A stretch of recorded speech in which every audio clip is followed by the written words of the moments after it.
সবচেয়ে ইম্পর্টেন্ট কথা হচ্ছে যে বাংলাদেশের প্রথম চিত্রনায়িকা কিন্তু অপু বিশ্বাস দিদি, যে ইউটিউব থেকে গোল্ডেন প্লে বাটন পেয়েছে। তো এই ইনফরমেশনটা কিন্তু অনেক গুরুত্বপূর্ণ। এটার জন্য একটা জোরে করতালি হয়ে যায়। আমাদের বাংলা চলচ্চিত্রের জন্য কিন্তু এটা অনেক বড় একটা পাওয়া যে একজন চিত্রনায়িকা সে গোল্ডেন প্লে বাটনটা এনেছে। কারণ আমরা এর আগে সবসময় দেখেছি ইউটিউব কন্টেন্ট ক্রিয়েটাররা কিন্তু এই প্লে বাটন গুলো অর্জন করেছে, কিন্তু আমাদের বাংলা সিনেমার ইন্ডাস্ট্রি থেকে কিন্তু ফার্স্ট টাইম অপু বিশ্বাস দিদি পেয়েছেন এবং এটা মাইল ফলক হয়ে থাকবে। পরে যদি কেউ পায় তাও এটা স্বর্ণাক্ষরেই লেখা থাকবে যে for the first time Apu Biswas দিদি কিন্তু বাংলাদেশে বাংলা চলচ্চিত্রে এই গোল্ডেন প্লে বাটনের যাত্রা শুরু করেছিল।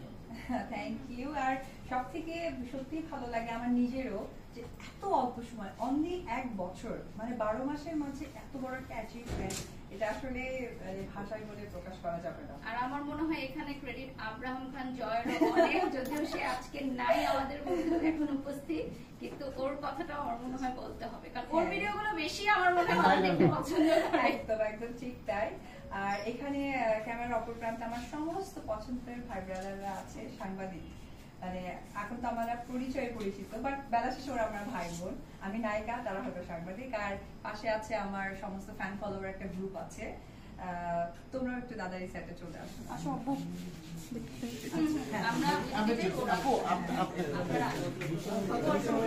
আচ্ছা, এই চ্যানেল থেকে কোনো প্রোডাকশন নির্মাণ করা হবে কিনা? হ্যাঁ, করা হবে। এটা খুব ভালো একটা ইনফরমেশন যে আমার এই চ্যানেল থেকে প্রোডাকশন হবে। মানে এই চ্যানেল থেকে কোনো প্রোডাকশন নির্মাণ করা হবে কিনা? কি ধরনের কন্টেন্ট, কি বিষয়গুলো? আমার এই চ্যানেল থেকে প্রোডাকশন করা হবে, একদম চিন্তাটা আমার অনেক আগে থেকেই করা। সেটা আমি করব, তার জন্য কিছু সময়ের দরকার, কারণ আমি আসলে খুব মানে গুছিয়ে কাজ করতে পছন্দ করি। তাতে করে আমাকে যেভাবে যে বলুন না কেন, আমার কাছে মনে হয় যে সেই কাজের শুভ অন্যরকম। আমার পাশে দেখছেন আমার প্রচুর ফ্যান ফলোয়ার আছে, কিন্তু আমি মেয়েদেরকে বেছে নিয়ে আসছি। ছেলেরা একটু রাগ করছে, সমস্যা নেই, ওরা যেহেতু কাছে আছে তো ওরা আমার সাথে। ছেলেদের বঞ্চিত করার কারণ কি দিদি? না না না, আসলে এটা ভুল কথা। ওরা সকলেই ব্যস্ত, বিভিন্ন জায়গায় থাকে, ছেলেরা ওয়ার্ক করে, ওরাও ওয়ার্ক করে, কিন্তু ওরা এক্সাইটেড এবং ঢাকার আশেপাশেই থাকে, এটাই তাদেরকে আসলে আমি আনতে পেরেছি। তো তোমরা ছোট্ট করে যদি একটু তোমাদের ভালো লাগা, কেন আমার সাথে কাজ, মানে কেন আমাকে ফ্যান ফলোয়ার হিসেবে মনে হয় তোমাদের? ভালোবাসার কারণটা কি আসলে? আচ্ছা, প্রশ্নটা ছোট ছোট করে বলে।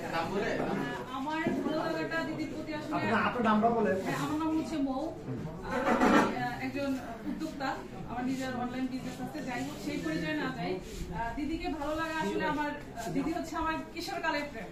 কারণ 2005 সালে আমি ক্লাস 10-এ পড়ি, তখনই উনি হচ্ছে অলরেডি মানে কাজ করতেছে নায়িকা হিসেবে। এবং ওই যে ওই বয়সের যে একটা কিশোর বয়সের যে একটা ভালো লাগা, নিজেদের রোমান্টিকতা চলে আসা বা প্রেম ভালোবাসা বোঝা, তখন দিদিকে দিয়ে শুরু আমার। তো তখন থেকেই দিদির প্রতি ভালোবাসে এবং আমি অনেক বেশি মানে এক্সাইটেড থাকি উনি হলে। ওনার গান সবসময় বাজত রাতে পর্যন্ত। বাট জয় আসার পরে ওই ভালোবাসার জায়গাটা আসলে দ্বিগুণ হয়েছে।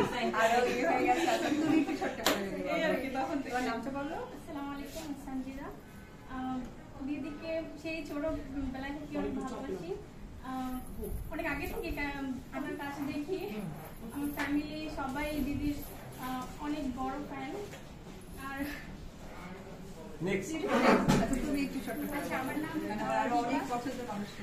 অপু বিশ্বাস নামটাই হচ্ছে একটা ভালোবাসার, হচ্ছে ভালো লাগার। সত্যি আর কি দিদিকে দেখি এত সুন্দর।